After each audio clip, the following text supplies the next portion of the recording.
So to make the sauce, we're going to need 1/2 cup of peeled garlic cloves. Make sure you're using fresh garlic here and peeling it yourself because the garlic is of course the main ingredient in this sauce, so we want to use the highest quality possible. So just go ahead and smash each clove, which will allow you to easily remove the skins. You don't have to worry about being gentle with it since it'll all get blended up anyways. I also don't bother to remove the woody ends of the garlic. All you really need to do here is remove the skins. Now you'll also need a food processor for this recipe because we're going to form an emulsion, so we need very vigorous and consistent mixing. So a food processor is by far the easiest way to do that, but you can also make this recipe using a mortar and pestle if you don't have a food processor. But just try to stick with one of those two options because a blender just won't allow you to achieve the ideal texture to your sauce. Anyways, once your garlic is peeled, go ahead and add it to your food processor along with 1 teaspoon of kosher salt and pulse it until finely chopped. Then add your 3 tablespoons of lemon juice. Now, optionally, you can wait about 20 to 30 minutes to allow the garlic to mellow out a bit. If you've seen my hummus video, you'll know that macerating onions or garlic in an acidic liquid like this neutralizes some of those pungent flavors and takes the bite out of them.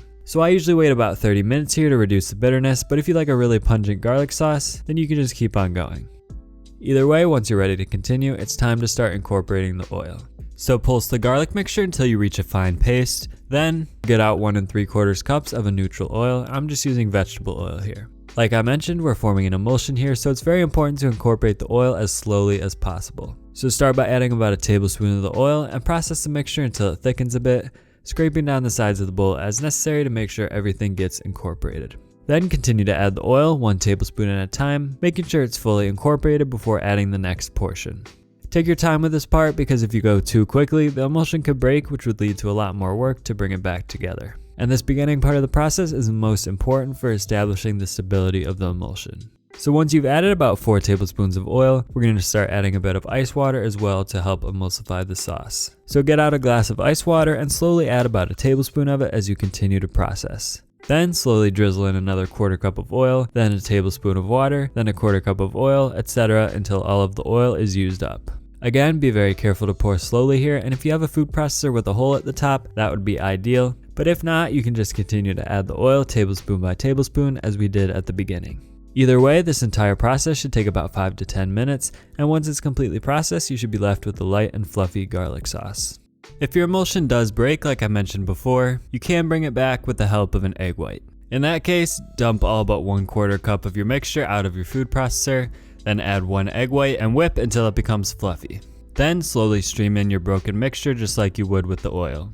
Of course, you can make this sauce to suit your own taste, so feel free to add more lemon juice, salt, or even more oil if you feel it's necessary. The sauce will last about a month in your fridge, but it does lose quite a bit of its pungency after about 1 to 2 days, so if you like a really garlicky sauce, you'll want to consume it as soon as possible.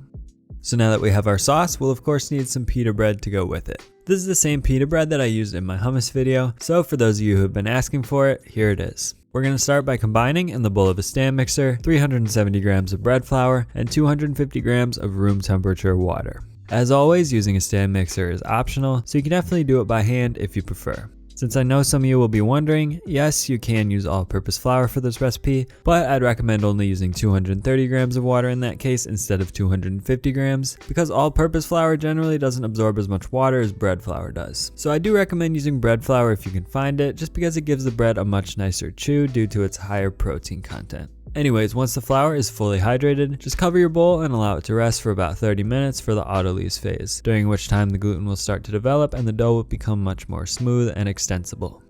Then after about 30 minutes, we can add the rest of the ingredients, so go ahead and add 2 grams of instant yeast along with 7 grams of salt and 7 grams of granulated sugar. Then just stir using the dough hook attachment on your stand mixer until all of the ingredients are thoroughly incorporated. At that point, continue to knead using the dough hook attachment for about 12 minutes until your dough forms a nice smooth ball. This kneading is very important for developing gluten in the dough, which will help us to achieve the proper texture and chewiness. So once the dough is fully kneaded, transfer it to a lightly oiled bowl to allow it to rise for about 1 to 1.5 hours or until doubled in size. I typically let it rise at room temperature, which for me is about 75 degrees Fahrenheit or 24 degrees Celsius. But if you want it to rise faster, you can use a higher temp, and if you want it to rise slower, which will also help it to develop some more flavor, you can let it rise in the fridge. Either way, you'll just want to let it go until doubled in size.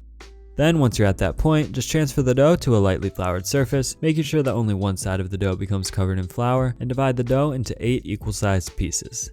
Then form each piece into a taut ball by first folding the edges in, then flipping it over and using your hand to develop tension by dragging it along your surface like so. Since the bottom side of each piece is unfloured, it should pick up some traction as you drag it along the surface, which helps to develop that tension. Once all of your dough balls are formed, dust them with a bit of flour, then cover them with a kitchen towel to allow them to rest for about 25 minutes. This will allow the dough to relax before we roll it out flat. In the meantime, start preheating your oven with a pizza stone or other heavy baking tray inside to 550 degrees Fahrenheit, which is about 285 degrees Celsius. If your oven can't go that high, just heat it to the highest setting. Now after that 25 minutes, it's time to start rolling out the dough and baking it. Optionally, you can also start to heat up a heavy skillet at this point over medium heat, which we'll use to add some extra charring to the pitas once they're baked. So feel free to add plenty of flour to your surface, then using a rolling pin, just roll out the pitas to about 1/4 inch thick, trying to keep them as round as possible. As you finish them, place them onto a floured pizza peel, which we'll use to transfer them into the oven. I like to bake 2 at a time, so once I've rolled out 2 pitas, I'll just slide them out onto my preheated pizza stone and bake them for about 4 to 5 minutes until they puff up and start to brown just slightly. You don't want too much browning in the oven. If you bake them for too long, they won't have that nice soft texture that we're looking for. The pita should puff up in the oven, but it should also deflate as it cools. If it stays puffed after it's cooled, that's an indication that you baked it too long, causing the crust to become too stiff. Anyways, once you remove the pitas from the oven, just throw them onto your hot skillet for about 1 to 2 minutes on each side or until the desired level of browning is achieved. Everyone's preferences are different, but to me, the perfect pita has a soft, chewy interior along with a nice dark char on the outside for that added flavor. So now that you know how to make garlic sauce and pita bread, if you want to learn how to make some hummus to go with it, be sure to click that video on the bottom right corner of the screen.